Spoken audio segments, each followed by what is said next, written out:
Good day, fellow geeks. On this week's episode of Geeks of Azeroth, we've got a special guest with us today, and we're going to be talking all about StarCraft. Just kidding. We're going to be talking about all about Legion and everything that was announced at BlizzCon. Stay tuned for Geeks of Azeroth. I'm losing what I'm saying. Here's the intro.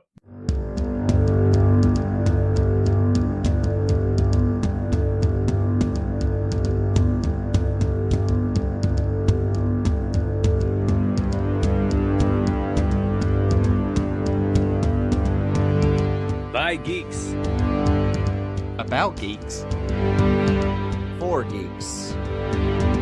Welcome to Geeks of Azeroth. Hello, and welcome to the show. Sorry, I was losing what I was saying there in the opening. My name's Tarley, and with me, as always, we got Britzza. How's it going, Britzza? Hola! I don't know why I started speaking Spanish. Yeah, it's going very good, thanks. Very good. I am well, healthy, unlike you with your conventional view. So I think it's a good day to be alive, really, for me. And with us this week, we have a special guest. He is a resident StarCraft expert, joined me at the BlizzCon convention. It is Big Voodoo. How's it going, Voodoo? It's going well, sir. Good. I see you're wearing an Overwatch hat that you got at the BlizzCon, as am I wearing an Overwatch jacket. Oh, well. So, I mean, I don't know if we really have anything to talk about for this show. It's been pretty quiet, I'll be honest. There's hardly anything. I mean, BlizzCon was kind of a dud, you know. They had a really bad band, and no one really No, really. So much to talk about. So I figured we'd start talking. I mean, this isn't going to go with the normal flow of our show. We don't really have news of the week or discussion of the week. We're just going to cover BlizzCon and everything that was announced at BlizzCon this year. And we're going to start with all the other games and then get into Warcraft, because Warcraft kind of just had the most to talk about. So let's start off with Overwatch. What did you think, Britzza, of what you saw at Overwatch this year? Again, I need to stress I am not in the beta. Blizzard seemed to remember that I used to play games on a Mac, and I think I'm now on some sort of blacklist from the gaming communities. But this is the thing. I think I said a couple of weeks ago that I'm getting to that point where you get so excited about a game, but it almost makes it painful that you can't have it. So I'm literally at that point now. There was so much going on, and more importantly, I was watching Twitch streamers probably for more of my Overwatch news and things like that. So watching the gameplay, for one, again, it's an absolutely fantastic game. You know, we were talking before the show about, you know, the potential behind it and the fact that this really is going to be Blizzard's probably number one esports game, you know, a couple of years from now. But I'm lost for words. For words. It's exciting. It's been quite a bit. Announcing new heroes. It's been quite a bit since we've actually done a show together, and I realized that since the last time I was on a show, I might have gotten into the Overwatch beta.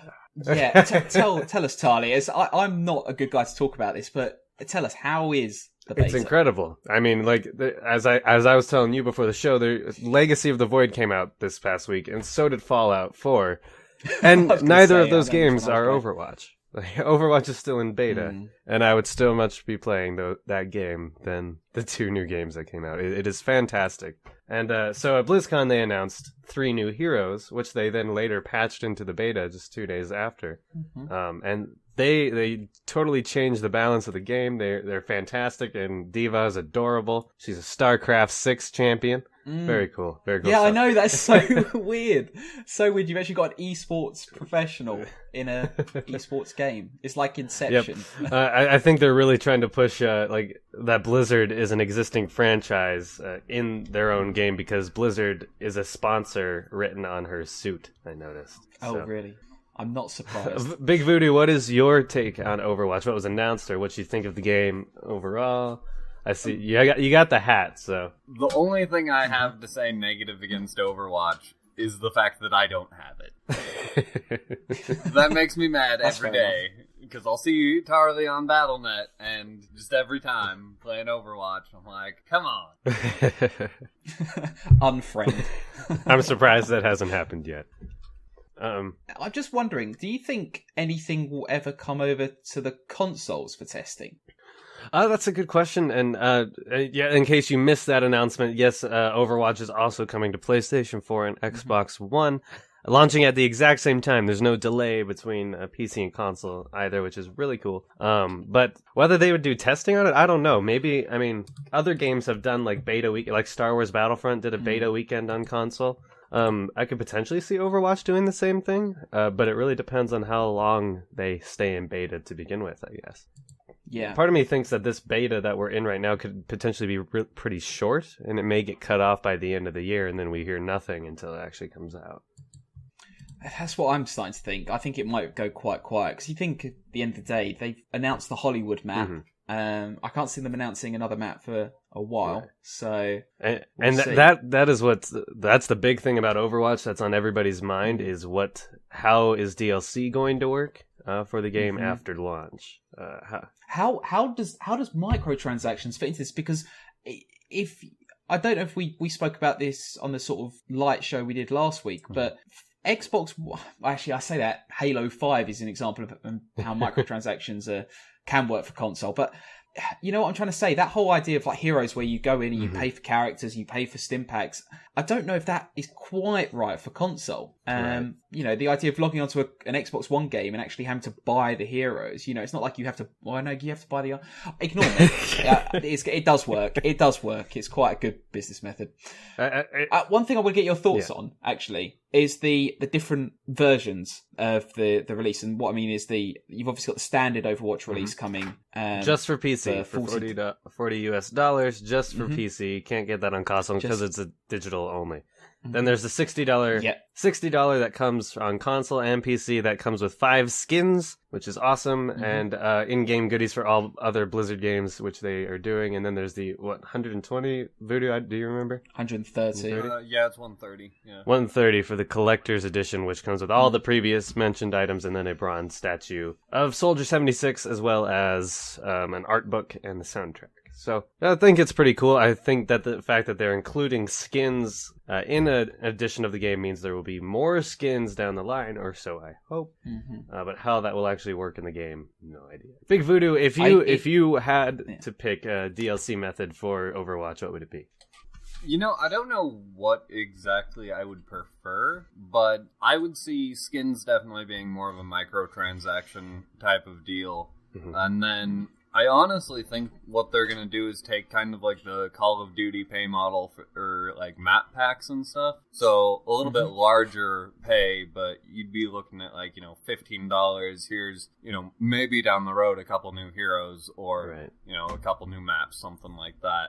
Yeah, I don't see Blizzard adding heroes to the game just for willy-nilly like they kind of do with Heroes of the Storm. I feel like they won't add new heroes unless it is perfectly balanced, already tested, and has a place to fit in the game. I see maps coming more often than heroes. Yeah, I would agree with that, definitely. What do you think, Britzza? No, I totally agree. I think they're kind of two ends of the spectrum, isn't it? With Heroes of the Storm, the emphasis is very much on the heroes because there's not a lot you can really do with the maps. You have towers and you have minions and all you can do is really change the shape of the lanes and the directions in which they go.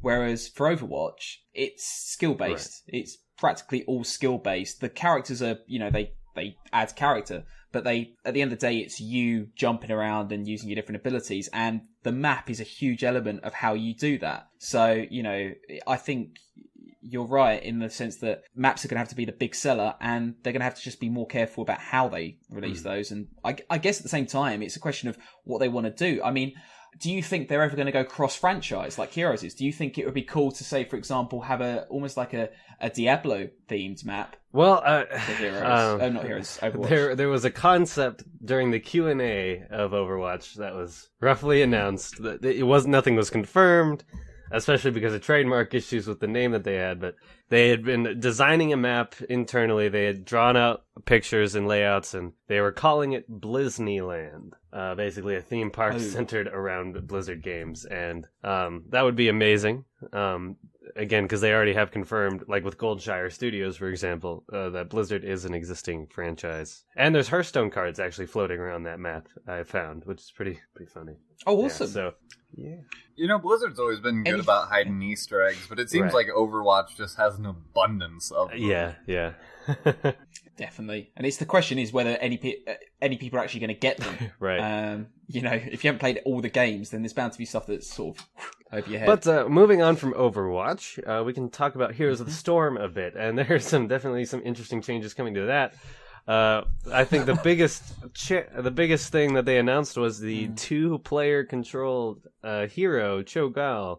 I didn't get a chance to see that in action, but Big Voodoo, you did. Yeah, unfortunately I didn't get a chance to actually play him, but I did play with him on my team and against, someone else who was using them. And he's pretty cool. He doesn't feel quite balanced yet, but that might just be that, we were just there playing. It's not like we had any idea of what kind of meta would be in there, and we were all just using, the brand new heroes. So there's very possibly a counter to him that I'm not seeing, but he's super strong, does a lot of damage, just like a 2-player hero should. In terms of like an esports scenario, I don't think that you'd see him used very often, simply because, you're sacrificing a little bit of map presence with him. But he was definitely powerful enough where he could be viable, and he was a lot of fun even just to play against, even though I wasn't playing him. How does he balance in comparison to Rexxar? Because I thought with Rexxar's release, that could almost be like an instant nail in the coffin of 2-player controlled characters. But a lot of what I've heard from Cho'Gall, is that this could now be back on the radar for quite a few other characters coming forward. Do you think it works, actually, as well, 2-player characters? I don't think it would work for every hero, or even most heroes. Rexxar might be the exception. Cho'Gall definitely is. Like, Cho'Gall, he just fits. Especially with, in the lore, he's got kind of this dual personality going. So having 2 personalities play him just feels fitting. I still think it would be hilarious if both players were controlling his movement, so you'd be fighting over which direction you were walking. But oh man, you need the Warcraft 2 sound in there. Right. This way, no that way. I think one of the most hilarious things about this hero is instead of mounting, he picks up his mount, puts it on his shoulder, and then runs quickly. It makes no sense, but it's quite hilarious. Makes sense. And then we can quickly jump. I mean, there were 2 other heroes announced, I guess, Gen Greymane and Lunara. Yeah, Lunara. Which you were not impressed by her, correct? No, I played Lunara, and she might be one of those heroes that, with a very specific talent build, she works really well. But just, playing her for the first time at BlizzCon, no idea what she really does. Terrible experience. What about the fact that there's 200 characters plus on the sort of waiting list or the pipeline? Do you think that is interesting, they'll ever get to that? I mean, that's a huge... Imagine if they got all of those released. I mean, imagine becoming new to Heroes and you've got 230 characters. Well, it'd be the same like hopping into League of Legends for the first time right now, so... Yeah, that's true. It's whether or not they can make 200 more heroes unique and interesting, so... And balanced. That's the problem. Heroes isn't a terribly balanced game as is. Right. So we can quickly jump over, unless anything else to cover on Heroes. It's the new map. We're all getting Shogun. Oh right, yeah. There's two new maps. Basically, there's the arena, which is an entirely new mode, and then which is like single lane, kind of like ARAM in League of Legends, if you've ever played that. Which is pretty neat, and then a gigantic map, which made no sense to the description of how it works, but you played on it, Voodoo. Towers of Doom. Yeah, so it's actually a lot more simplistic than it sounds when you're describing it out. But essentially what happens is you have to take shrines throughout it, and every time you take a shrine, it launches a number of volleys towards the enemy core equal to how many forts you have. So what happens in this game is you're trying to push the enemy forts and take those over, so when you take the shrines, you hit their core more. I don't know, I kind of liked it. It was definitely an interesting twist. It is a unique map, but I don't know, by the same merit, it is still just a Heroes map. Yeah. I guess as well, the thing I've noticed with Heroes is the mentality of just going out and hitting the enemy's bases is really simple. A lot of people can just get that even with complete strangers. But having a map where you've actually got to coordinate attack and defense a little bit more, and then that actually plays out in how you defend, how well you're defending plays out in how well you're attacking. That just sounds like a mess. That sounds like LFR territory of messed up. I still want to see a MOBA-style map in Overwatch. I think that would be cool. Like 3 lanes, heroes advancing towards a base, and there's minions walking down each side. Could totally work. That could be interesting. That could be really I'm also now thinking of like the old... I'm also thinking Heroes needs to have the old... Do you remember the Warcraft 3 Tower Defense? Oh, yeah. Custom games. Yeah. You need to have that. Come on, 5 heroes, unlimited minions coming against, see how long you can last. It's like a horde That mode. would be cool. That'd be brilliant. Yeah. All right, so moving on to StarCraft 2. Just briefly talk about StarCraft 2 because there wasn't too much announced about it.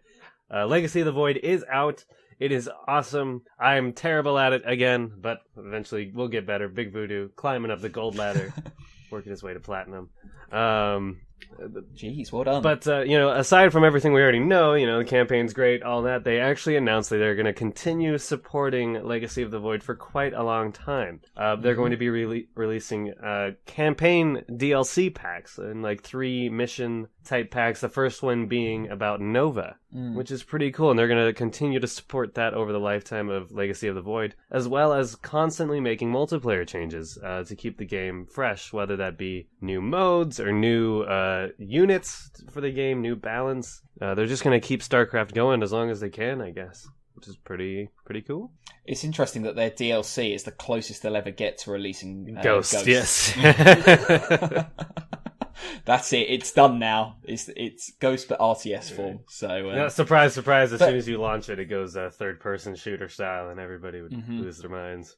Looking back though on StarCraft, obviously it's been so long coming, since the first StarCraft 2 Wings of Liberty was released. Do you guys want to see, maybe a couple of years from now, a StarCraft 3 just exploring a whole new storyline, or do you think that they should pick up kind of where 2 leaves off and carry that a little bit further? Personally, I'd rather see Warcraft 4 come first, but yeah, that'd be nice. Yeah, I think whenever they get around to StarCraft 3, I think if they just kind of started an entirely new StarCraft Legacy of the Void kind of leaves you with nothing hanging, really. So it kind of concludes everything. No spoilers.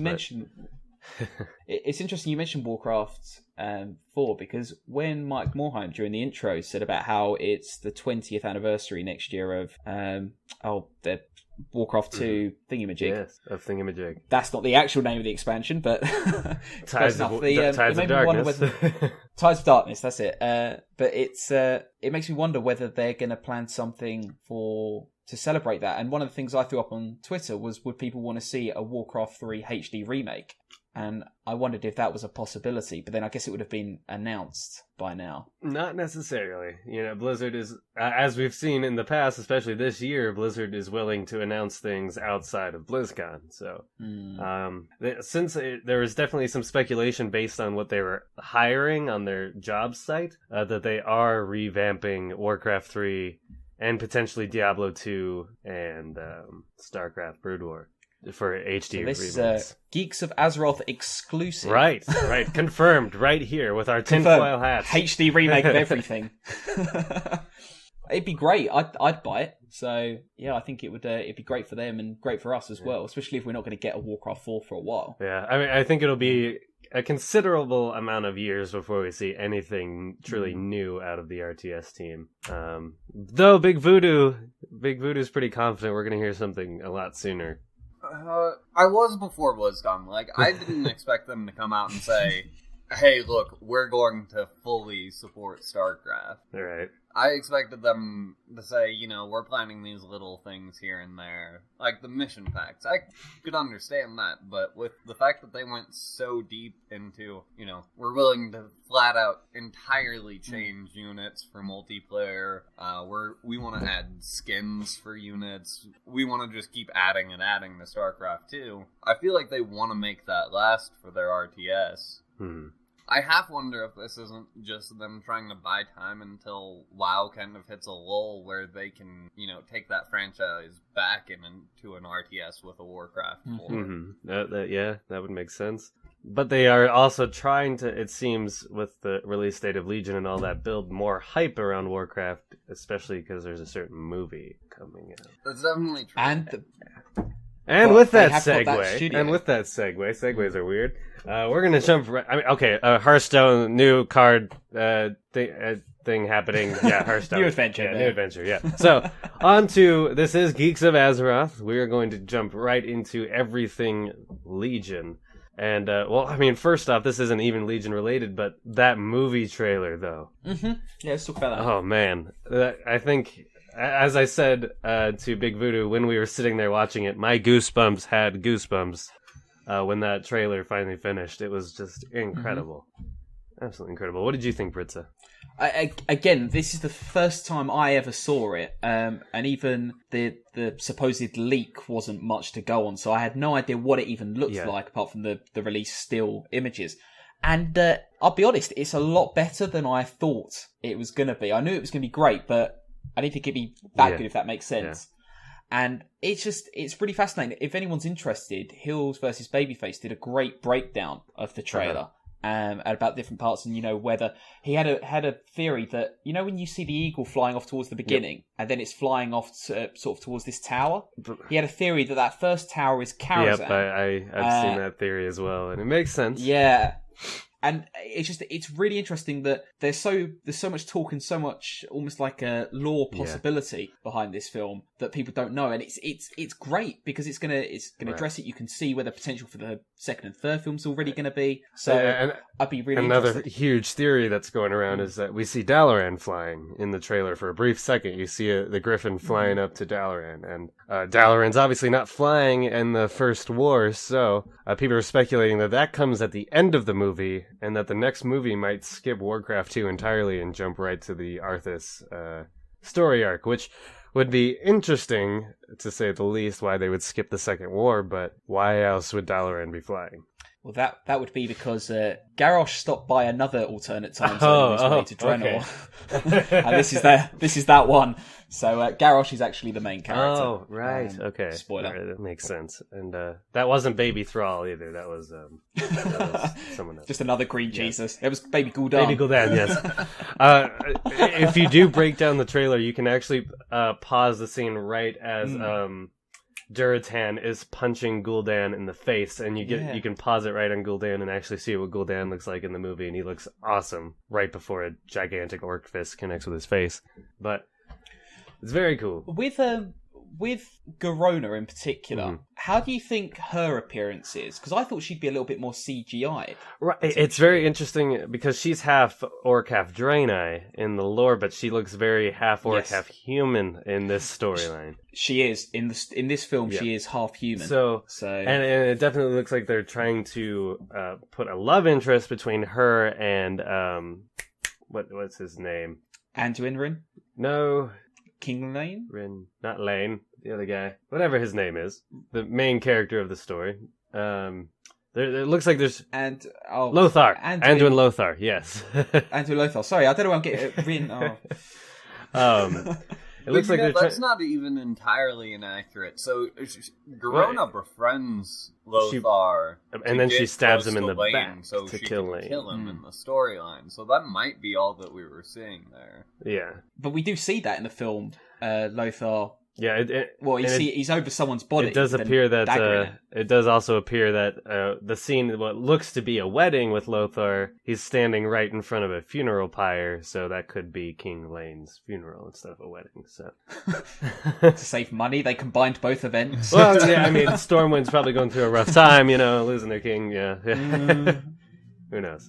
King's dead, so let's marry an orc. It all makes sense. There's still a lot of speculation about the movie, and I'm sure we won't find out anything until next June when the movie actually releases. But that trailer got me so pumped. I may be a bit more excited for that film now than Star Wars at this point. Although Star Wars did try to get your attention. They tried, on the same and they day. failed. Exactly. Both movies suffer the same problem for me, though. I'm super hyped about both, but I just have this fear in the back of my head all the time that they're just going to disappoint me. Yeah. That's why you try not to jump on hype trains too often, because you could end up falling off and crashing. I think as well, the problem is the fact that we both know these are the start of trilogies. Right. At least one of them is, definitely. So the question is, how are they going to leave it? Because the thing I always hate is climactic endings, and, if you've got it feels great when you've got all the films together, you can get through it because you can just watch the next one straight away. But if we know we're not going to get another Warcraft movie for 3 years, right, how they end it's going to be so important, and it could make or break it for me. So otherwise, it's going to be great. Right, it's going to be amazing. So now we're going to jump right into Legion. First thing they showed us was the amazing cinematic trailer for Legion, which I don't think anybody was expecting to actually see the cinematic this early. With release not coming till summer. Let's talk about that cinematic a little bit. I mean, you got to see Sylvanas for the first time in that glorious animation style that they do for their cinematics, and she looked awesome. They didn't even try to They covered her up more than uncover her in this in this cinematic, and she still looked amazing. And Varian looked impressive as well for being an Alliance member. He looked a lot more different than I thought he would in a cinematic. I don't know why, he just looks a little bit. I completely thought they were going to kill him off there for a second, right in the cinematic. I'm like, wow, this is how it's happening. There goes Varian. They could have tried, I guess. And it looks like he's drowning, he's floating, and then suddenly he just stands up. So he was obviously not even in deep water to begin with. So well, the Rinns have never been good in water, anyways. His son almost drowned in a naval battle. In a puddle, he's not very good with it either. So maybe they should take some swimming lessons. That might help. I think that would help. He's very good with those two swords, though. The way he was ripping into those demons. And of course, it looks like there's not going to be any flying ship for the Alliance. They shot down that one flying ship they had left, so there will be no quest hubs up there. Oh well, but talking a bit more about that cinematic, you've got Rin, you've got Sylvanas, and I mean, if you go back and listen to when it was being played live, you could just hear when Sylvanas popped up, the cheer went above what they could suppress. Yeah. So you actually hear this audible scream going on with Sylvanas. I think so many people love her. But do you think the fact that they actually, for the first time, put a cinematic which has actually been relevant to the actual expansion rather than some offside story, is that a better approach, or would you like to see something to do with Illidan? Oh, no, I think this is great. I mean, because they basically said that the opening quest line or the patch event is right after the cinematic. It just continues right from there. So I think that's really cool. It gets everybody the idea of what we're jumping into, kind of thing, which is really cool. And for a minute, I had thought the Legacy of the Void cinematic was the best cinematic I had seen out of Blizzard, and then of course they had to go and release this one and blow my mind yet again. But yeah, I think I like the way they did it. I was expecting it to actually be a continuation of the preview one they did with Gul'dan and Illidan, but I was definitely surprised. Any other thoughts on the cinematic? I was going to say, the thing in the back of my mind is, do you think the cinematic is in some ways better than what the movie does? If you could have the Warcraft movie in the sort of CGI level that the game cinematic was, would you? No, I still think the movie ILM is doing an amazing job with those orcs. I mean, you look at those they look pretty fantastic. They are. But if the entire movie was CGI, I mean, that'd be totally different. But who knows? I'm kind of glad it's I guess speaking of invasion events, we could talk about what's actually all the stuff that's going to come at the beginning of Legion. So the pre-patch, so they basically announced Legion is coming by September, but they are hoping to release in summer, which my guess would be July or August probably is a more reasonable expectation, which would put the pre-patch, they said, 4 to 6 weeks ahead of the Legion launch. So that's going to get us the Broken Shore event, where there will be a 40-man scenario combining a team of 20 Alliance and 20 Horde members taking down demons on the Broken Shore, which is very, very interesting to see how that'll work out. The fact that we won't be killing each other is very surprising. And they also announced that during the pre-patch event, you will be able to play your Demon Hunter if you have pre-purchased Legion. Which, I don't know, I briefly recall mentioning that a few episodes ago, that they should release Demon Hunters for pre-release. I don't know, I think Blizzard listens to our show, what can I say? Yes, I think that's exactly what happened. It's interesting though, because you think, right, okay, expansion gets released, Demon Hunters are available, which leaves probably 3 people who aren't playing Demon Hunters to do that 40-man scenario. So we're gonna have to wait for all the Demon Hunters to catch up for a couple of levels, and then we can all do the pre-invasion event. So that's gonna be a long wait, I think. Although saying that, the starting zone for the Demon Hunters is actually quite not short, but it's you can do it relatively quickly. And we literally got to play half of it at BlizzCon. We actually got to. How did you find it? I thought it was pretty cool. It really. How long did we play Big Voodoo? Maybe 20 minutes, and we were already halfway done. Yeah, 15-20 minutes or so. Mm-hmm. I think that's all it really took. Yeah, and we had already traversed the entire world of the whatever that demon place is. Mardoon? Yeah, Mardoon? Yeah. Something like that. We had already traversed that whole place, which is really cool, and just stuff we already noticed, like they changed, like just the health bars are changed. The UI is changed. There's little talking heads that could pop up. There's a lot more voiceover in Legion from what they've talked about. So there's little bits of preview that we got to see there, and as well as Demon Hunter is amazingly fun to play. Feels like WildStar. If you've ever played WildStar, that's kind of what it feels like. Being able to double jump, glide, and dash all over the place. How's the fact that you, unlike the Death Knights where you kind of develop your abilities as you go through that starter expansion, the Demon Hunters, you actually have to kind of rip the abilities from other demons. That's kind of what they made it seem like, but it ultimately felt just like the Death Knight thing, because you're still getting them at the end of quest lines, kind of. So it still pretty much felt the same, though we didn't even get talents yet, so at least through the halfway mark we had yet to even unlock our first talents. Oh no, we did get one. Oh, I must not have even clicked on it. Womp, womp, womp. Was it, how many abilities were you sort of having halfway through? I think we're 6. Or was it just double jump? Like 6 abilities by the time we were done. I mean, we had like our I-beam and I guess if you include double jump and glide and stuff. I-beam was ridiculously overpowered. I guess, to be honest though, does it matter if it's overpowered for that segment? Because you're not...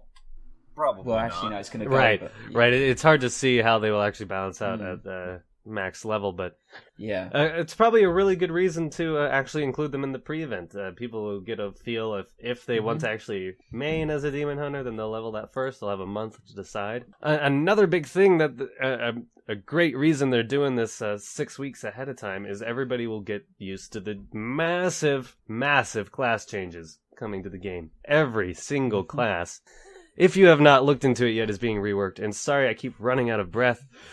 I am sick and I cannot talk.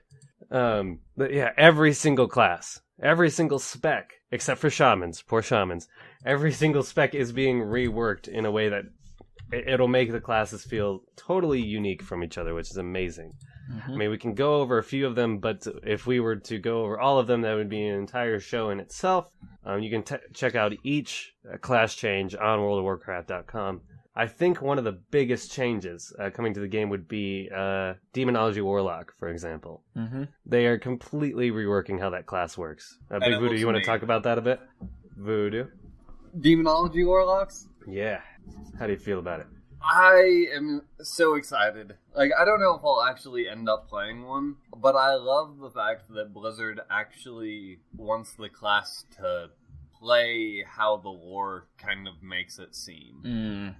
Like, and I feel like they're doing that with a lot of classes, but Demonology Warlocks are like the epitome of it, you know? They're masters of demons who had a demon form. Now they're masters of demons who just chuck demons at their enemies, and I love where they're going with it. Yeah. Britzza, I think Oh, go on. Go on, sorry. No, I was going to say, I think... I think with Demonology, I always felt like demon form was kind of their make-do attempt to have demon hunters sort of feel a bit present in the game, or at least that's sort of what demon hunters are supposed to represent in the game. So obviously it makes sense to take that out now.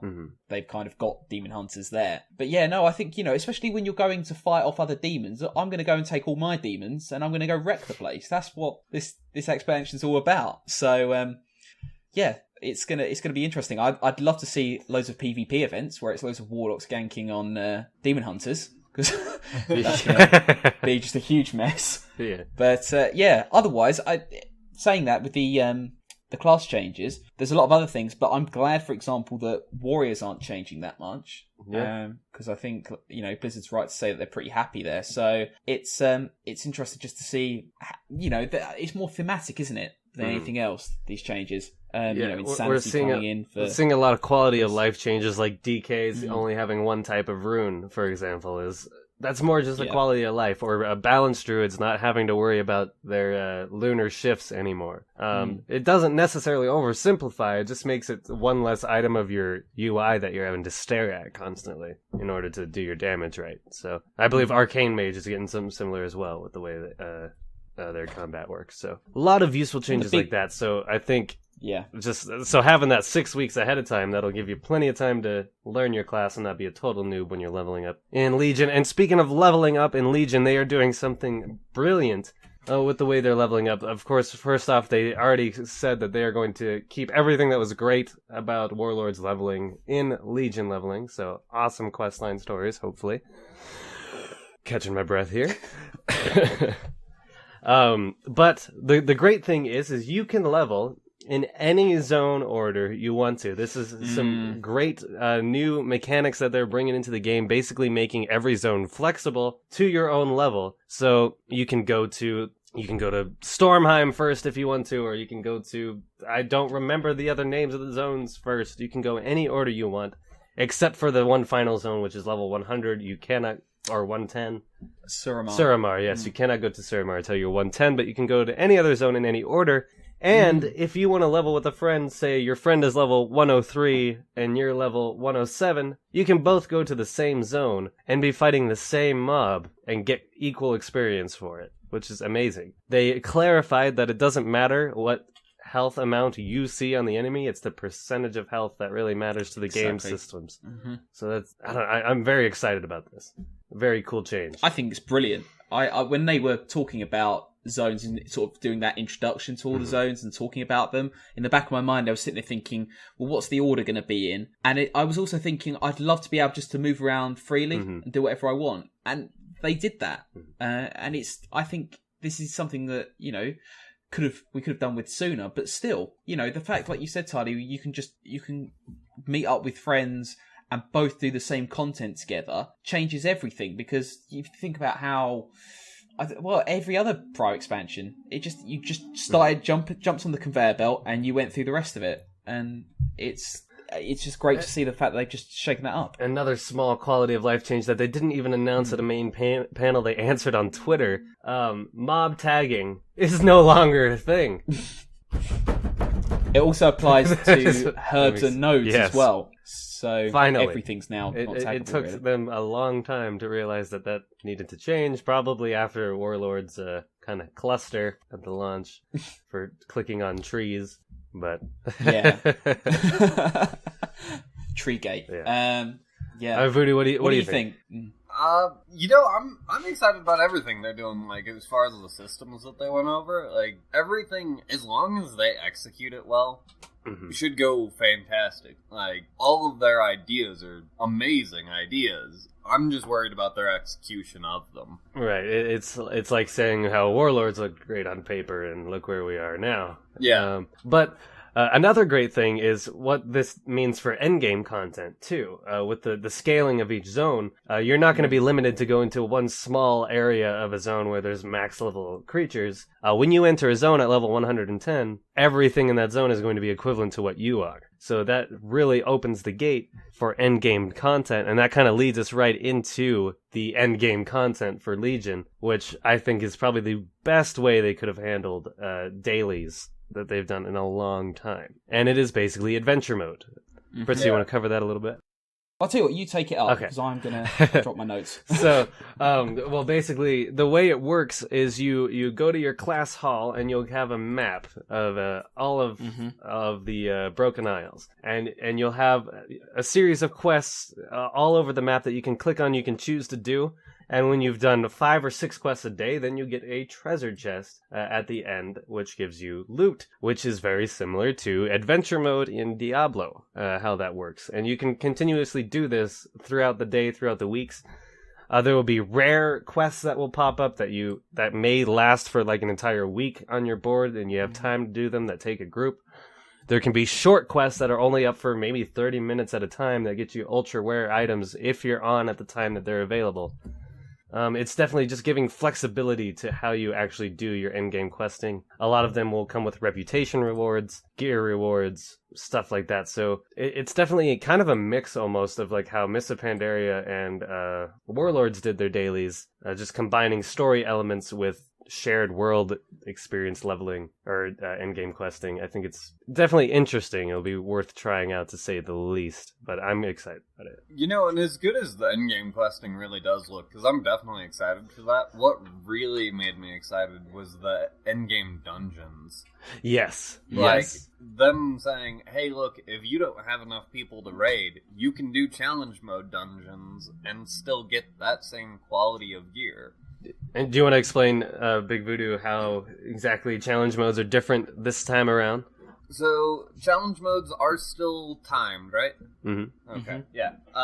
They're still timed, but they can, like the world zones, or greater rifts if you play Diablo, they kind of scale up to you. So, you keep going on these challenge modes until eventually you fail, but as you go up in these tiers for this challenge mode, the gear improves. You might get additional effects, like they were showing, you know, all monsters in the dungeon and rage at like 50% health or 25% health. Different effects like that on there. But I just think it's a great idea, because I personally don't have, 10 plus other people to go raid with, whereas I do have a group of 5 that I can get together to do challenge mode dungeons with. How does the gem fit into this? Because I kind of got what they were saying with, if you fail the challenge mode, you get the gear anyways, but they were saying like your gem depletes or it gets upgraded if you succeed. So what does the gem actually do? So the keystone, basically, if you've played Rifts in Diablo, it's like the keystone in Diablo, where you get it and then you keep upgrading it. The more dungeons you complete, the higher level your keystone is. The first time you don't complete a dungeon within the allowed time, it depletes your keystone, and then you turn that keystone in whatever level you've got it to for a certain reward. And so the higher your keystone, the higher the reward.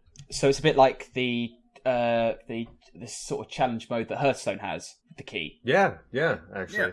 Like the arena. That is also a good way to compare that. That's cool. I think that definitely will fit a niche for players who really like 5-man content and want to compete with 5-man content. I just like the fact that there's 10 dungeons this time around, as opposed to the less we've been getting. And they have promised that they are releasing dungeons in patches. And they have hinted, they haven't confirmed, but they would like to do Karazhan as a 5-man dungeon in 7.1. Please, Blizzard. Bold statement. Please. Bold statement. Please, Blizzard. It makes sense. I mean, now more than ever, especially with the Warlock items sort of tying into Karazhan, why not? If it's back in the lore, in current lore, then it makes sense to go back there now rather than when we've moved on to fight the next old god. Right. And there's a lot about artifact weapons that actually have to do with Karazhan as well, and we can kind of transition over to artifacts unless anybody has anything else to say about the dungeons. Nope. Oh. I'm excited about the fact that they're putting in extra raids in here. Like, I just said that I don't raid, really. And yeah, but the fact that there's 17 bosses... Yeah, 17 bosses first tier. Yeah.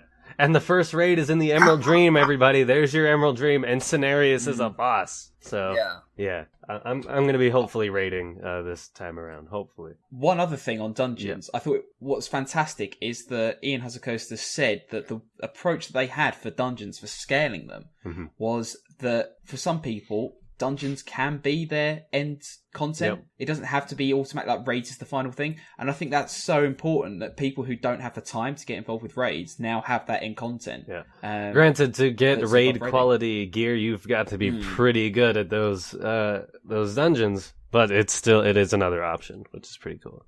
All right, so moving on, we'll talk about artifact weapons a little bit. They went and talked about a lot of how that system works.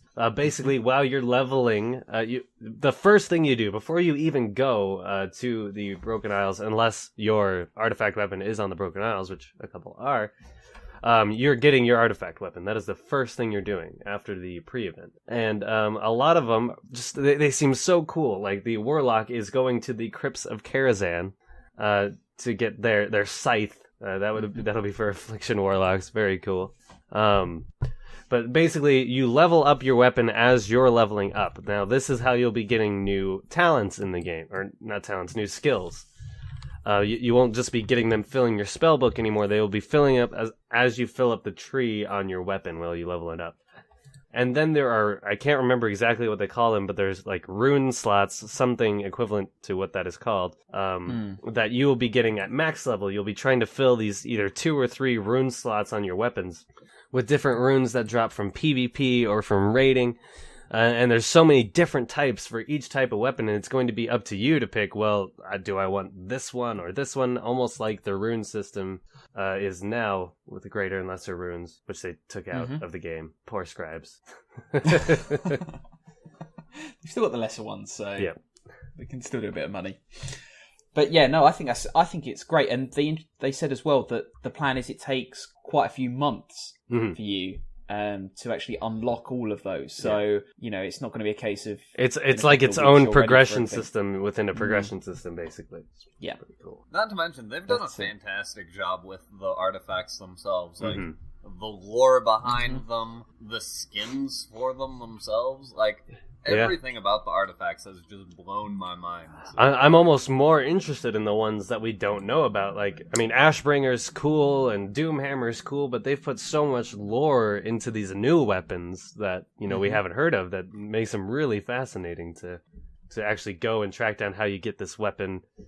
Hunters actually seem like they've got some cool ones coming to them. I think one of my favorites was the Outlaw Rogues. Half because I'm just stoked for Outlaw Rogues, but also, like these crazy cutlasses that are going to take my life if I don't kill people. That's just a great idea. Yep, so the Outlaw Rogue's weapon is infused with some dark magic that has to feed. And if it does not feed on souls, it will kill its owner. Very, very cool lore there. Always good to hear. I guess as well, a lot of news has been going around the Warlock. Is it the Demonology one? That's just a floating skull. Yes. It's not an actual weapon. And I thought that was just so funny. Just it completely shook it up. And you're right, Voodoo. It's just there's so much thought that's just gone into how these can actually add character, and it seems to be this is just the buzz phrase for last expansion was savage, and this is really character. It's just about making you feel like your class is what it's supposed to be, even if it involves flying skulls and that kind of goes into class order halls too. I mean, you won't be spending a whole lot of time in your order hall like you did with your garrison, but you'll be going there, you'll be getting missions, and the main goal of that is to just help the class fantasy feel more real for each class, and which is awesome. That's really what Blizzard is focusing on this expansion, is your class fantasy, be it whether your class hall or your artifact weapon. They're just really making you the center of the expansion. It's gonna be amazing, but I wonder what characters are gonna be in those class halls, because you think, well, they're gonna be bigger characters of the lore than what we've been hanging around with previously. Yeah. So, think... Well, tinfoil hat theory here. Blizzard said that we might be hearing from Bolvar Fordragon again. Exactly, yeah. And so I would expect to see him in the Death Knight class hall. It would make a lot of sense that he would be talking with the current Death Knights. Did the current Lich Blizzard announce where the class hall for Death Knights is? No, they didn't. ICC confirmed. Right, that is exactly what I'm thinking. I think Death Knights will be at Icecrown Citadel. Or we'll just be in another flying necropolis, which would be kind of disappointing. Well, it makes sense that Ebonhold would just move, wouldn't it? Please no, Blizzard. We don't want Ebonhold anymore. Take it back.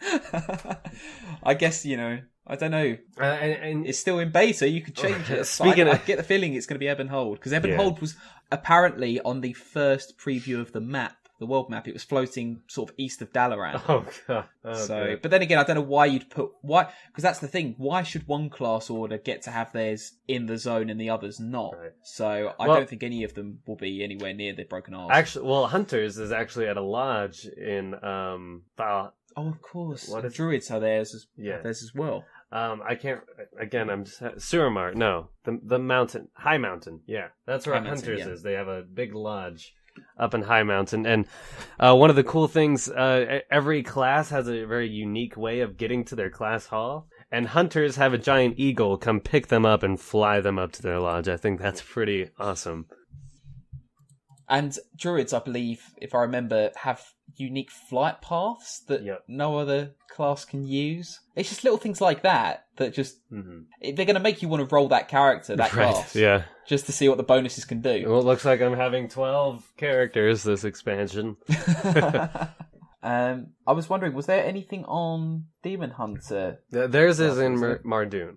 It is in Mardu. Yeah. It's going to be fun. Definitely. Let's see there's so much to cover. I'm just trying to get everything in a decent order here. So they did talk a lot about professions coming up, Yes. and there's a lot of changes coming with professions being like recipes. There's a 1 to 3 star rating on them, so everybody can have easy access to the 1-star rating of a recipe. But if you're really into professions, you're going to be grinding out to get the 3-star version of that recipe, for example. There's that new thing coming in the center of Dalaran that I don't remember much about. A Blitter. Oh, I know what you mean. It's the Oblitter something, but that's the Obliterator cool. or Just something that. Yeah. Basically, what it We'll does call is you can craft, say you're crafting rings, for example, and rings are going to come with random stats on them, or anything that you make. Any crafted gear will come with random stats, and so you make 6 rings, and your 6th ring is the best one, and you don't want the rest of these rings. You don't want to sell them on the auction house. For some reason, you could make money, but instead, you take them to this gigantic Obliterator thing of doom that's in the middle of Dalaran, and you can Name crush... confirmed. Yes. Obliterator thing of doom. Blizzard trademark that right now. You take the 5 rings that you didn't use to the Obliterator thing of doom, and you crush them into dust that you can then use to craft other things. So it's like I don't know. It makes I don't know. I don't do much profession, so I guess profession nerds can be excited. Well, it's kind of like just a disenchanter, isn't it? Really. Yeah, really. So, but Woo! I think.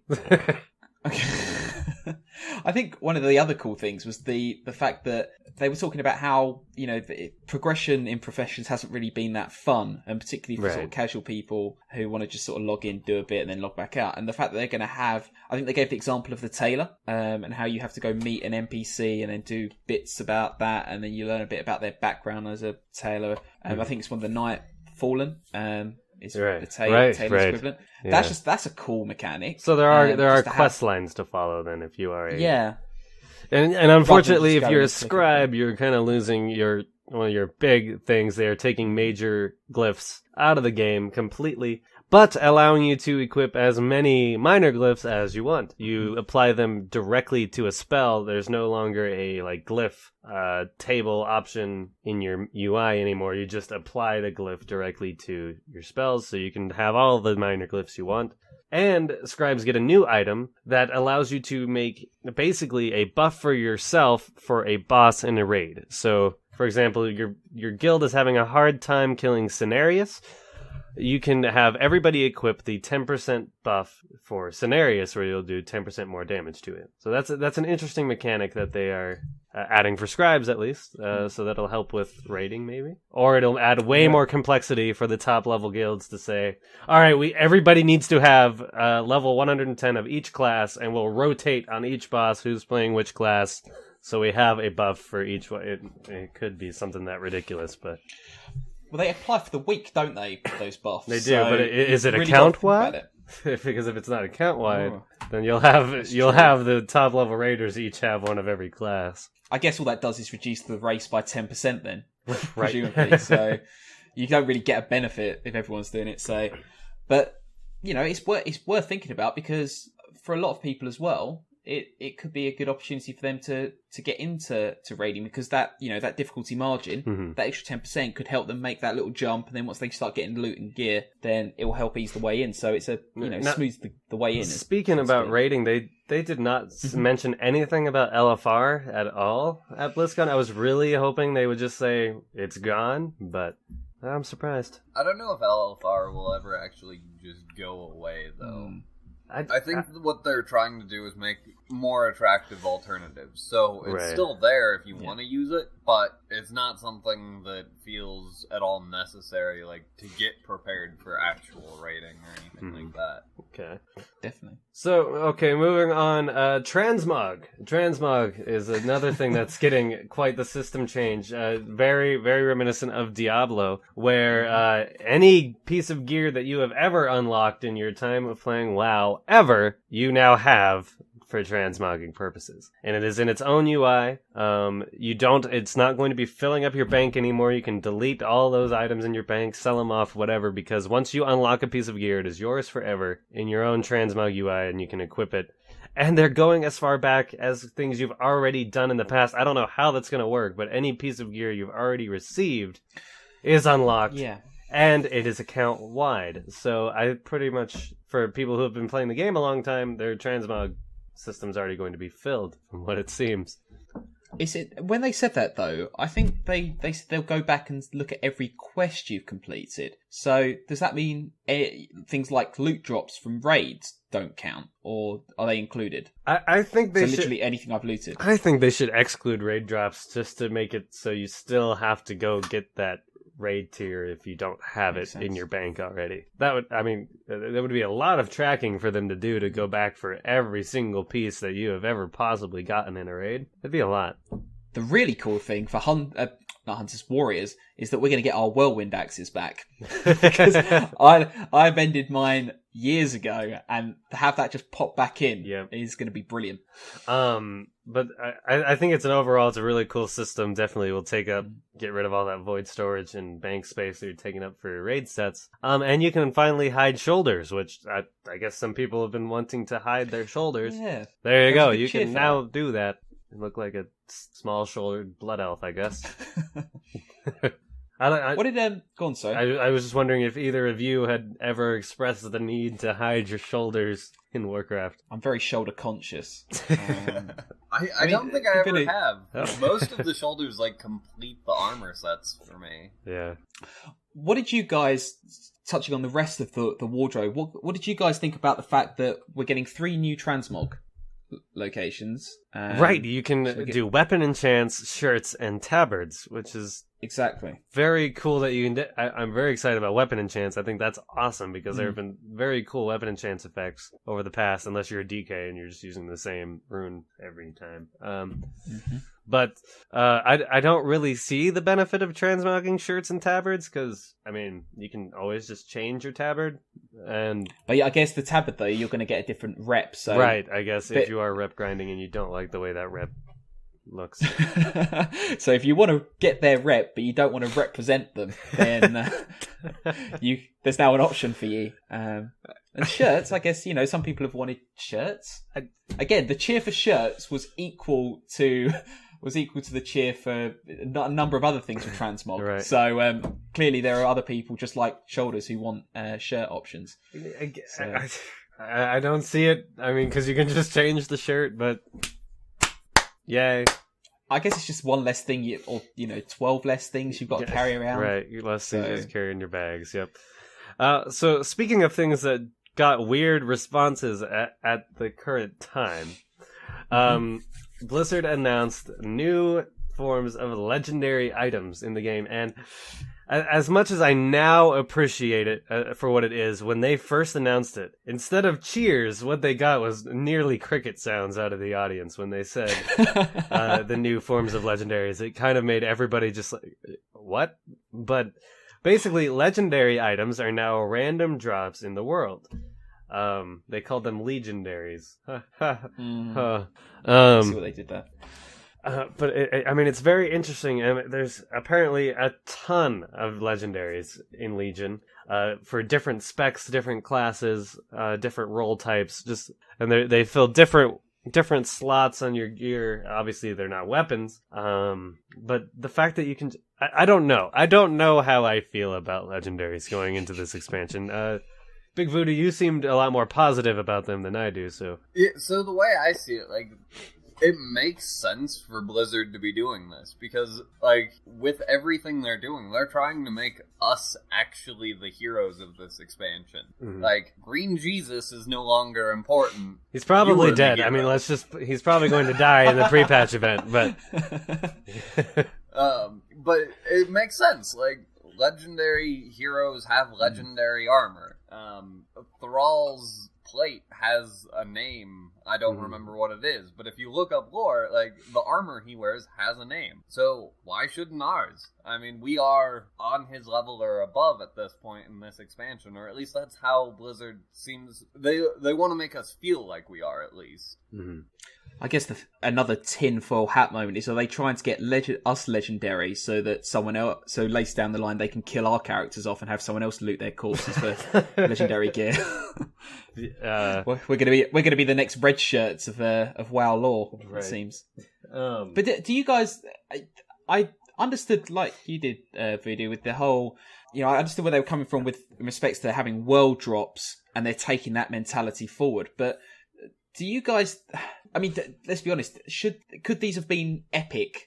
But that was my whole thing about it. Is they're really taking away the legendary aspect. At first, that's what I thought anyway. I mean, everybody's just going to be getting legendaries all over the place. Like, that makes them less legendary. It's going to be just like Diablo, legendaries everywhere. But then, I mean, they went on to clarify that you're going to have to spend a lot of time getting these. They're not just going to be random upgrades of gear that you get dropped off of random mobs. Like, you're going to have to farm for your legendaries. They're not just going to appear and be yours very quickly. So with that in mind, I think it is going to ultimately work out and be a pretty cool system when you can look at another player and be like, wow, he's got a piece of gear I want. How do I get that? That's something that's actually been missing from Warcraft for quite a long time, is that sense of, I want what he has, how do I get it? So I just had a really odd thought about this that makes me not like legendaries, how they're doing it right now. Oh, dear. Are tier sets going to be legendary items, or are they just going to be epics? I think they'll still be epic. So, I'm going to be trying to replace my legendaries with epics if I start raiding. No. They said that your legendary will stick with you through the expansion if you get one. Well, that's only because they're eye level 900. Yeah. So, technically it would make sense, but you're right there, Voodoo, because... Right. Potentially what this means is that tier sets are going to be almost impossible to get, because you'll have your tier set, but half the items are not as good as you don't think got. I don't think, or do you think they'll be doing legendary like shoulders or helms or chests? Because it would make sense if they were like necks or gloves, like things that weren't tier items. Well, they showed a legendary head at BlizzCon. Oh, that's right, they did, and they had a gun on it. Yeah, so... And there were pants as well and things like that, so... It's... You could potentially so potentially have an entire legendary setup. The tier is, you need 4 sets, right? So, and they said there's legendaries that are unique to each class and each spec. So I don't think, I think they'll do it in a way where your class will get legendary items without sacrificing your tier set. And it really is going to depend also on how easy it is to get them. I think legendaries should take you a long time to get, harder to get than raid sets, not just something you can just farm a couple mobs for, 5 hours and, killing boars in the forest like they do in South Park, and suddenly they're legendary equipped. So it really is going to depend how they balance that out, I guess. I think legendaries are kind of my biggest concern right now going into Legion, is how are those going to work? What were you going to say, Voodoo?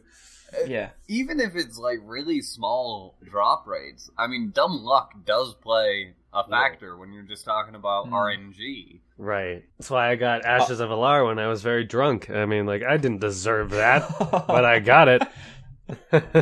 And I'm still grinding for it. But it does bring up an interesting scenario you have back, in the old vanilla days, which is you'll kill the black fell rabbit. Roaming around the woodlands, and it drops a legendary helm. You think, who was the poor adventurer who fell to that thing? So it's like, what's he doing with this? So yeah, like you say, Voodoo, dumb luck could prevail in a lot of circumstances. But is that any different really than what they had with the sort of the random quest item upgrades? Right. You'd complete a quest and you'd get an epic item instead of an uncommon one. I think the biggest argument that goes into this is, should they be legendaries? I mean, but at the same time, I still think this is better than the Warlords of Draenor legendary model of just, here, do this quest, grind out 20 things from this raid. All right, turn that in. Now grind 20 things from that raid. All right, now grind 20 things from that raid. I think it's ultimately a better method for getting legendaries, but at the same time, just there's a lot of concerns. Is every level 105 character going to be fully legendary equipped? How is it going to work, Blizzard? Please clarify more. And it's just after BlizzCon. We've got 8 months to go until Legion is here, so I can see it. I can see it in a general chat now. Looking for Emerald Nightmare run, must have achievement and full legendaries. Right. Yeah. It's definitely going to create a different environment for gearing, I think. Yeah. I just think the tier sets should be legendary. The rest of your raid gear can be epics, but the tier set should just be legendary, and then I don't have any problems with this. I think they should limit one legendary per spec or per class instead of being able to get a lot of them. I think one is still the way they should go for it. I agree. I think it's cool that there are multiple legendaries, but keep it limited to one equip. That would make solve sense, that problem. You kind of got the artifact weapons, which are specific, obviously, to specs and whatnot. And then what you're suggesting there, Tarley, is that they have it's almost like an optional extra artifact, not a weapon, but an extra artifact gear piece that you have to go out and just unlock somehow. And that could add complexity to how you gear too, because if you have a legendary head and a legendary leg piece at the same time, but you could only equip one of them, then that could just add a little bit of depth to what other gear you want to farm for, stuff like that. So again, they just have not clarified a lot about this system, so it's kind of up in the air for how it's going to work. But it obviously sparked quite a long conversation out of the three of us, so it's definitely an interesting topic, to say the least. It's just one of the things they'll have to clear up. Let's talk about something else that infuriates people: flying. They did clarify a little bit during the Q&A about flying in Legion. Flying will be, the achievement will be a lot like it is right now. There's an achievement to grind for, but the achievement will be available immediately instead of coming out when people are already done playing the current expansion. So that is cool. We'll be able to start our progression, and then you'll be able to finish it at a later date. They have not said when. I mean, do you guys still agree with this method of flying, or would you have had it differently? I don't know if I'd have it different or keep it the same, honestly, but I feel like this is a much better solution than Warlords, at least. Yeah. They were so flip-floppy on Warlords. They literally within a week said there will be absolutely no flying ever again, to we're bringing flying back in an achievement. So at least they have a solid idea of what they're doing this time around. Personally, I think it's good because it will allow us again to actually see the world on foot and actually feel like there's danger out there instead of flying over everything to get to your quest. And with it being available at a later date will then allow you to still go back and travel the world and do things faster. I think as well, the fact that you've got the druids having their unique flight paths, the moment you have flying, that becomes pointless to an extent. So it's about, if how can I put it? If these character traits, rely on the fact that flight travel isn't a thing common to all, then all you're going to do is damage that if you allow flying. And again, I'm not getting on that debate because, we've discussed that forever. But yeah, I think that this is the right way to do it, definitely. Although some people will no doubt disagree from launch that everything should be flyable. So just going over again a couple of the things that were cleared up in the Q&A. Cross-server group, they're trying to make communication between cross-server groups a bit easier, and that's going to go into the guild system. They are looking to completely rework the guild system, maybe not this expansion, but they want to have a way for cross-realm raiding to be even more accessible. So what that could potentially mean is cross-realm guilds. That to me, that would be a perfect solution because I think they should ultimately just merge it one big WoW server, but once the subscribers get low enough. And there was talk as well about the idea of having a guild for raiding and a guild specific for PvP guilds, specific raiding guilds. It would be interesting. I think guild halls could definitely benefit. Guild Wars definitely hit the nail on the head with that one. I think Blizzard could definitely copy that. How does Law feel about the fact there's going to be no new PvP battleground? He was surprisingly okay with everything else being changed. So yes, but there is no BG. I mean, he obviously wants to string Brian Holinka by his toes, but who doesn't at this point? That could be really cool. Though I realise they probably haven't got the manpower to do it right now because they are overhauling everything else. To tie Brian Holinka by his toes? Well, they could do that. You're talking about the battleground again. Okay. But you think about like how much character there is in this expansion. It'd be great if you had a sort of a Legion style PvP battleground. Like maybe what happened is that you've got two teams going on, and then like maybe there's almost like a how can I explain it?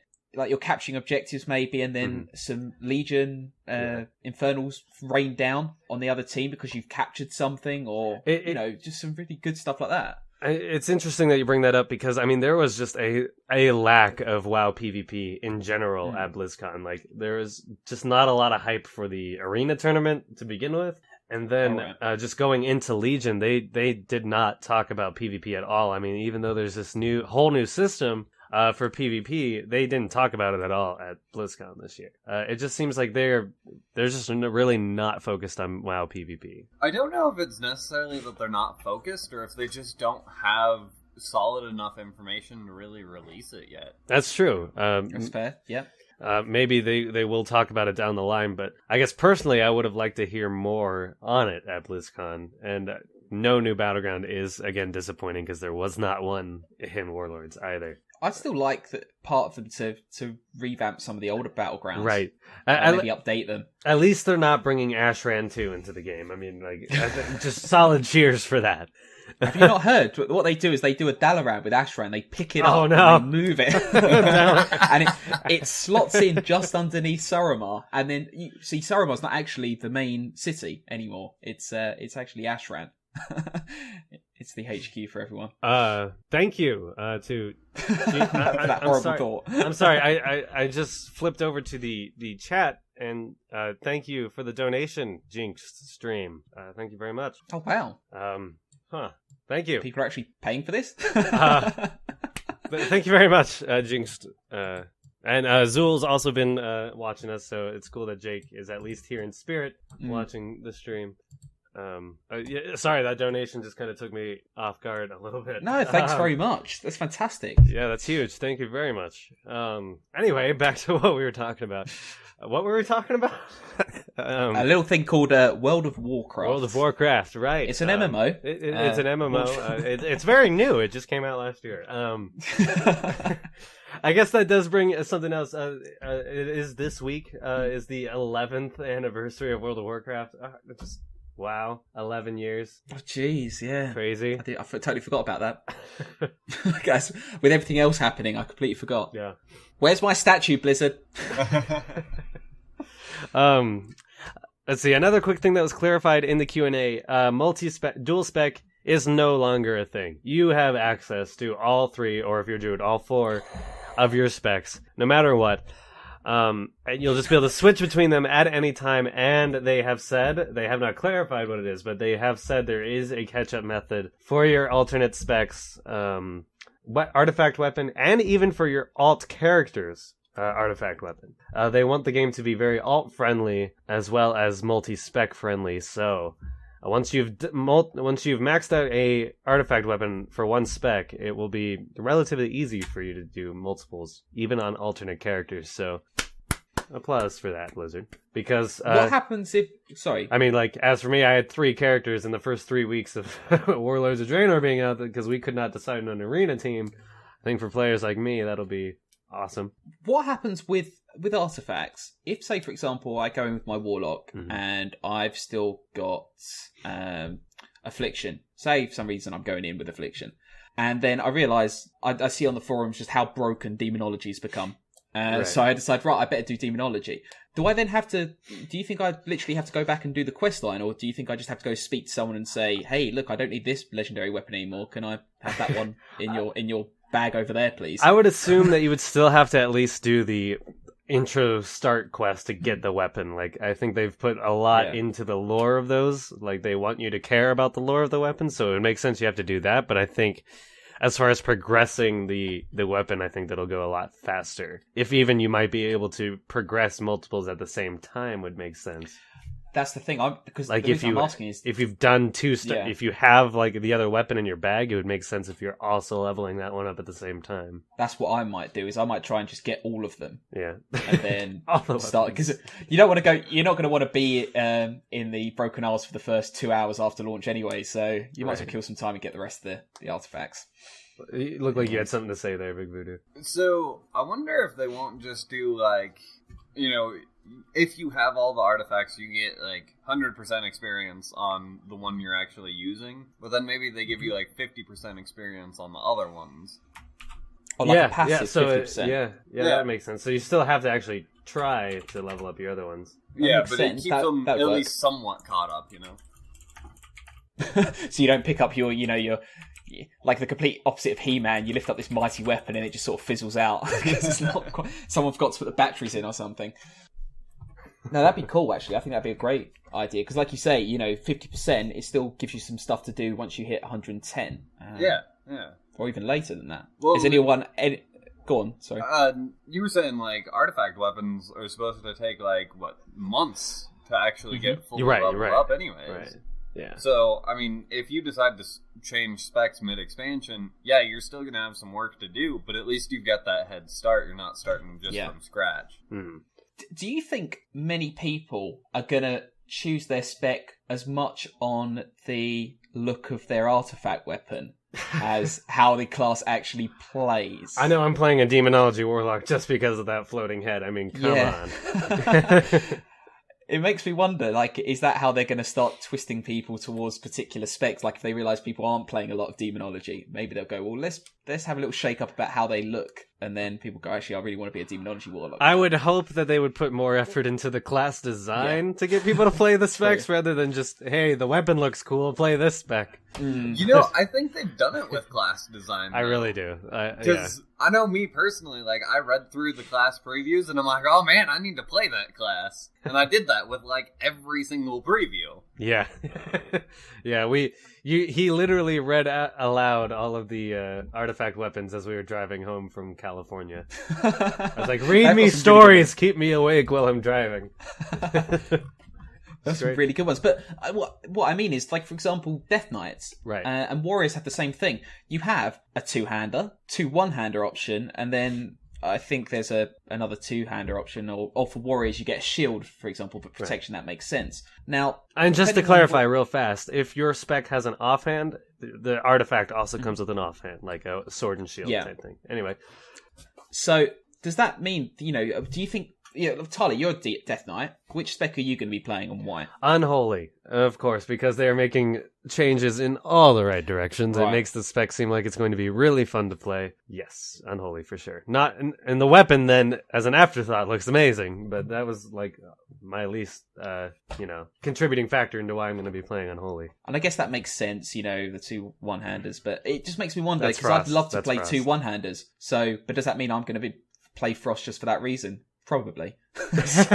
Because they're the shards of Frostmourne. I mean. Yeah, exactly. You've got to, haven't you, really? So, but what about you, VD? Have you settled on a particular spec, or or is there a particular artifact weapon that you'd love to get your hands on? I've pretty much always mained a Warlock, so I definitely am gonna have to at least try out Demonology. But there's so many different cool ones that I really, want to actually give a shot. I love that Fire Mage gets a sword. I really like the idea behind Shadow Priests in this expansion. Yeah, huge changes there. Outlaw Rogues just look fantastic.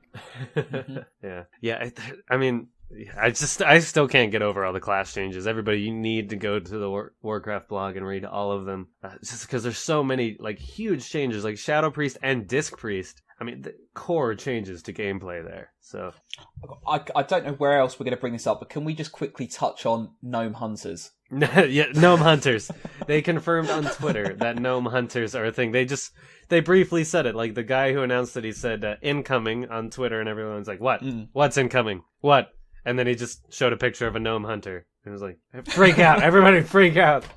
It's the fact their pets, their pet is a robotic chicken, and I just love the idea of having teams of hunters, gnome hunters, just unleashing this horde of level 110 robotic chickens. Well, next year's running of the gnomes is going to be awesome. Yeah.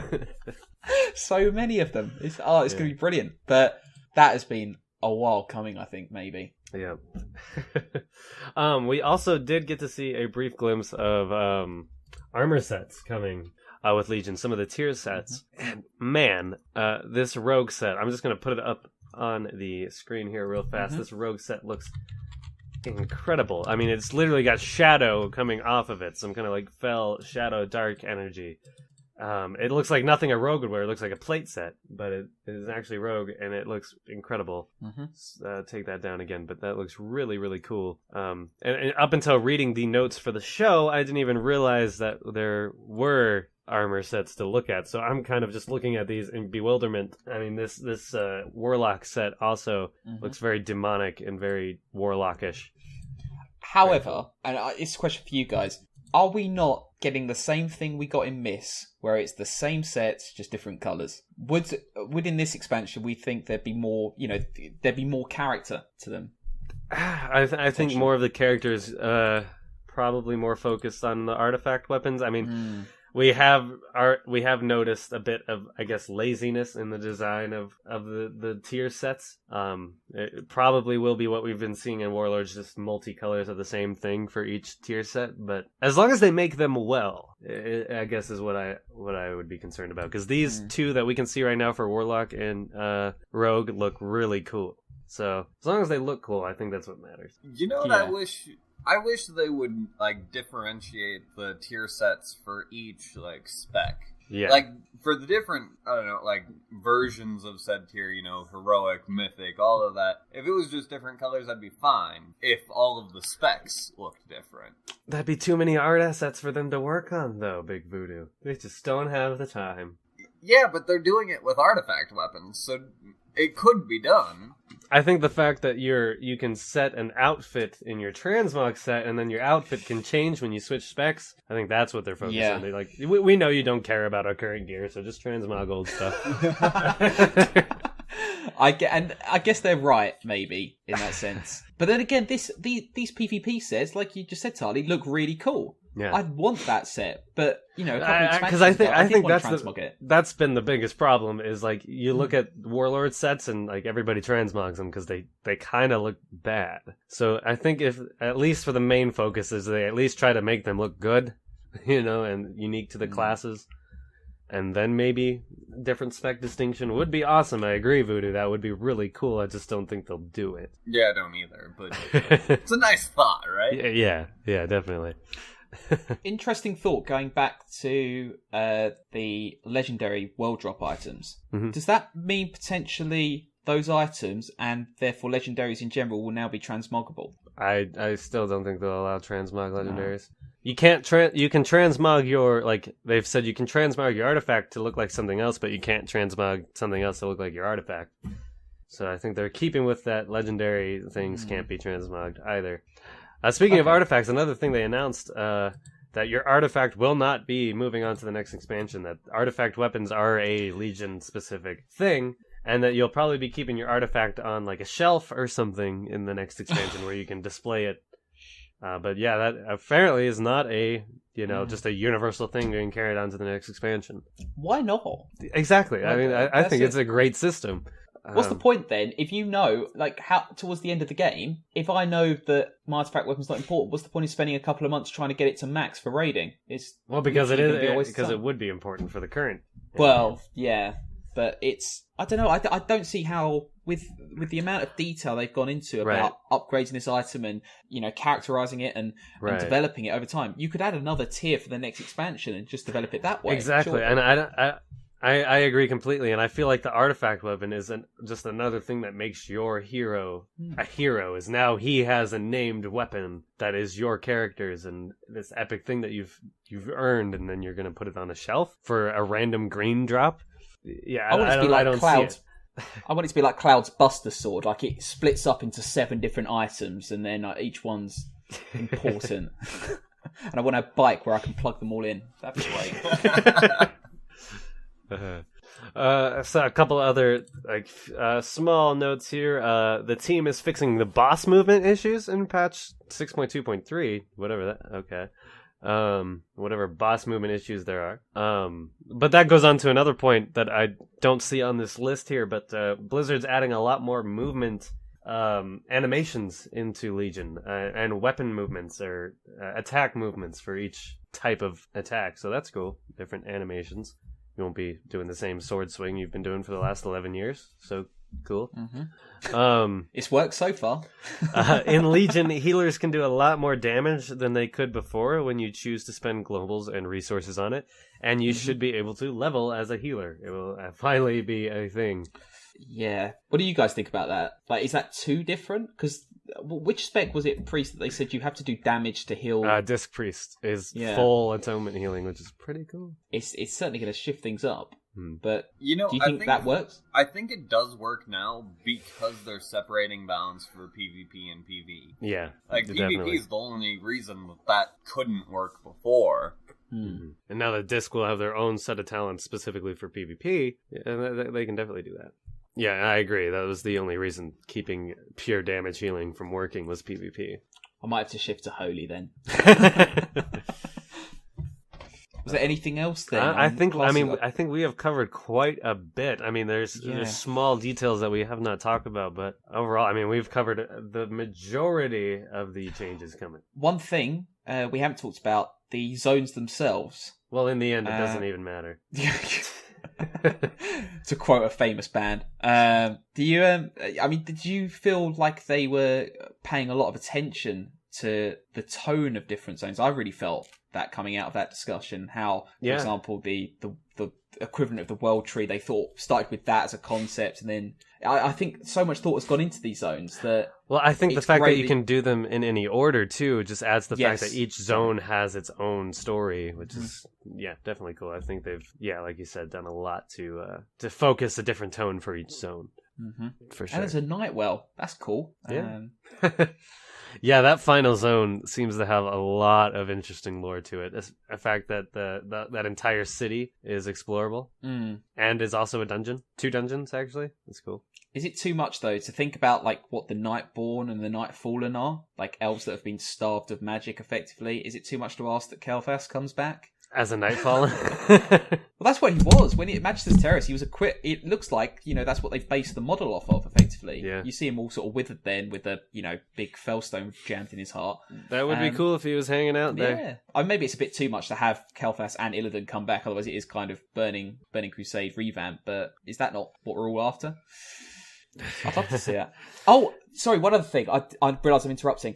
They said, I don't know if anyone else picked it up, when they were saying about how we have the Legion, sort of the very beginning event, starting off with the art, and they said specifically, and I know they said this, they said, and you'll go and join Varian, Sylvanas, Jaina, and a couple of others. So Jaina's actually going to properly be there. Yep. She's not just hiding away, which I thought she was going to end up doing. Apparently she's going to actually be a major leader. Yep, Jaina's back and she'll die.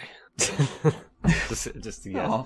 I think they're going to kill everyone. That's the case with a lot of the heroes that we're used to kind of being there, though. Yeah, Big Voodoo had an interesting theory about the current set of heroes that all exist in the current lore. So, with the fact that Blizzard has put this push to, make our characters feel like, these main heroic drivers of the story, I have this theory that a lot, if not, close to all of the heroes we're used to seeing, whether it be Sylvanas, Varian, Thrall, all of them, they might just fall at the Broken Shore. Like, Thrall especially, I don't think he makes it out of the Broken Shore alive. Why else would you get Doomhammer as a weapon? That's true. Yeah. It would be very interesting if they killed everybody off. And then they kill us all off. And then we all have to make new characters. Sorry, all of your level 110 characters are gone, erased, everything they had, all the achievements they earned. You're starting over with the new expansion. And to rub salt in the wound, you have to start off in alternate Draenor. No, I think you're right. You know, we're definitely due some killing offs, because you think about, you know, some of the really good stories in WoW have been where you've like quested with an NPC and they have ended up dying off. You know, it's not great for that reason, but it's great because you get attached to them and so on and so forth. And you've got to admit, we've had these faction leaders going for a while now. I at least think it's Green Jesus' turn and Varian's turn to, you know, kind of kick the bucket. No, Varian's bulletproof. I mean, look, he took on the ocean and won. You Alliance fanboy, you.